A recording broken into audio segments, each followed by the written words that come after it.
दीन vibes, दीन की आवाज। जिससे कि इंसान के ऊपर अल्लाह की रहमत बरसती है, उसको कहते हैं इस्तिगफार। अस्तगफिरुल्लाह रब्बी मिन कुल्लि ज़ंबिन व अतूबु इलैहि। कुरान मजीद में अल्लाह रब्बुल इज्जत ने हुक्म फरमाया, वस्तगफिरुल्लाह, इस्तिगफार करो। हमारे अकाबिर ये मामूल बताते हैं रोजाना, अस्तगफिरुल्लाह रब्बी मिन कुल्लि ज़ंबिन व अतूबु इलैहि। इसको दिन में कम अज कम 100 मरतबा सुबह, 100 मरतबा शाम। ज्यादा वक्त हो तो 200 मरतबा भी पढ़ सकते हैं।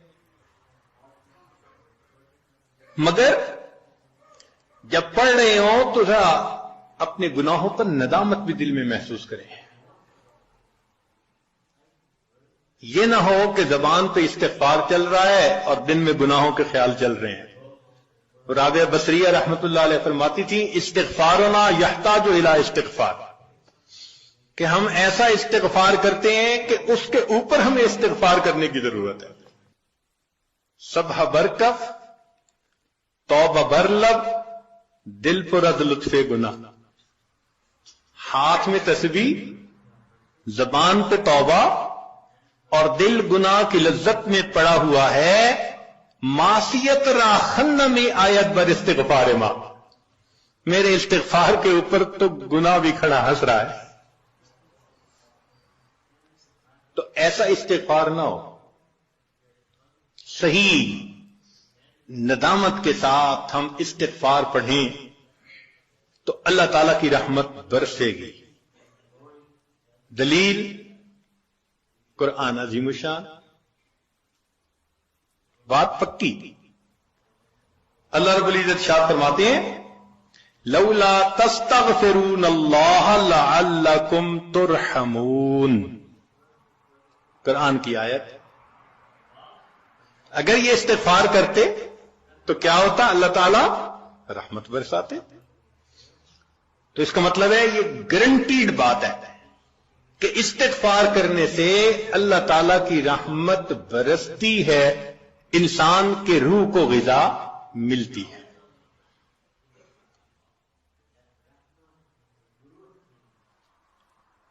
फिर तीसरी चीज जिससे कि अल्लाह ताला की तरफ से रहमत उतरती है, दुरूद शरीफ का पढ़ना। हदीस मुबारका में आता है, जो शख्स एक दफा दुरूद शरीफ पढ़ता है, अल्लाह ताला 10 रहमतें उतारते हैं। तो 10 रहमतों का उतरना इस बात की दलील कि रूह को ग़िज़ा मिलती है, नूर उतरता है इंसान के ऊपर। हमारे मशाइख ने फरमाया कि 100 मरतबा सुबह और 100 मरतबा शाम, कम अज कम इतना तो दुरूद शरीफ जरूरी पढ़ लें।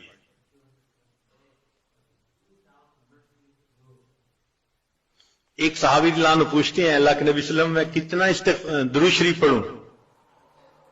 फरमाया, ज्यादा पढ़, चौथाई हिस्सा। ज्यादा पढ़ोगे तो फायदा ज्यादा। अल्लाह के नबी सल्लल्लाहु अलैहि वसल्लम, आधा हिस्सा। भाई ज्यादा पढ़ोगे तो ज्यादा फायदा, 3 हिस्से। फरमाया और ज्यादा, तो 4 हिस्से। जब उन्होंने कहा कि मैं पूरा वक्त दुरूद शरीफ पढ़ने में लगा दूंगा, नबी सामने फरमाया, इज़न युग़फ़रु लका ज़ंबक, तेरे गुनाहों को बख्श दिया जाएगा और तेरे गमों को तेरे सर से उतार दिया जाएगा। तो दुरूद शरीफ के पढ़ने से अल्लाह ताला गुनाहों को माफ करते हैं और धो देते हैं। सिद्दीक़ अकबर रज़ियल्लाहु अन्हु फरमाया करते थे कि ठंडा पानी आग को इतना जल्दी नहीं बुझाता जितना जल्दी दुरूद शरीफ का पढ़ना इंसान के दिलों की जुल्मत को मिटा देता है। सैयदना अली रज़ियल्लाहु अन्हु फरमाया करते थे कि अगर अल्लाह ताला और उसके रसूल सल्लल्लाहु अलैहि वसल्लम ने तस्बीह, तकबीर, तहमीद, तहलील इनके फजाइल ना बताए होते तो मैं अपना पूरा वक्त दुरूद शरीफ के पढ़ने में गुजार देता। तो हम भी दुरूद शरीफ पढ़ें, कम अज कम 100 मरतबा सुबह और 1 मरतबा शाम। اس سے کیا ہوگا کہ دل کو غذا پہنچ جائے گی۔ چوتھی چیز اللہ کا ذکر کرنا، ذکر لسانی یا ذکر قلبی، جیسا بھی معمول ہو، ذکر کے کرنے سے اللہ تعالی کی رحمت اترتی ہے۔ اور حدیث پاک سے دلیل، نزلت علیہم السکینہ، ان کو رحمت ڈھانپ لیتی ہے، ملائکہ آ جاتے ہیں ان کے اوپر۔ جہاں لوگ مل بیٹھتے ہیں مختلف جگہوں سے آئے ہوئے اللہ کو یاد کرنے کے لیے، تو ذکر کرنے سے سکینہ کا نازل ہونا بھی اس بات کی دلیل کہ انسان کے دل کو غذا ملتی ہے۔ ذکر سے ذات کی محبت بھی پیدا ہوتی ہے۔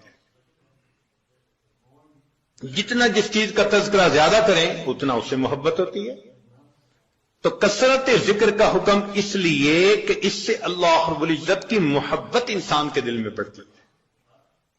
یہ نغمہ فصل گلو لالا کا نہیں پابند، بہار ہو کہ خزاں لا الہ الا اللہ۔ ہمیشہ ذکر کرنا ہے، ہر وقت کرنا ہے۔ موسموں کے بدلنے کا اس پہ اثر نہیں ہوتا۔ اس لیے ہمارے اکابر صبح شام کا کچھ وقت تھا جس میں تنہائی میں بیٹھ کے اللہ کا ذکر کثرت کے ساتھ کیا کرتے تھے۔ پھر پانچویں چیز جس سے کہ انسان کے اوپر رحمت اترتی ہے وہ ہے اتباع سنت۔ جتنا ہر عمل سنت کے مطابق ہوتا جائے گا اتنا اللہ کی رحمت ہم پہ برستی جائے گی۔ جتنا ہر عمل سنت کے مطابق، اس لیے ہمارے سلسلہ آگے نقشبندیہ میں بیعت ہونے کے بعد پہلا کام یہی بتاتے ہیں، ہر کام کو سنت کے مطابق کرنے، سر کے بالوں سے لے کے پاؤں کے ناخنوں تک اپنے آپ کو سنت کے مطابق ڈھالنا ہے۔ کیوں؟ ایک تو اجر ہے، ایک قرب ہے، اللہ کی محبوبیت ملتی ہے، اور تیسرا یہ چیز انسان کے روح کی غذا بھی ہے۔ دلیل قرآن عظیم الشان میں سے ارشاد فرمایا اطیعوا اللہ والرسول لعلکم ترحمون، اللہ اور اس کے رسول کی اطاعت کرو تو کیا ہوگا؟ تمہارے اوپر رحمت برسے گی۔ تو اتباع سنت سے بھی انسان پر رحمت برستی ہے۔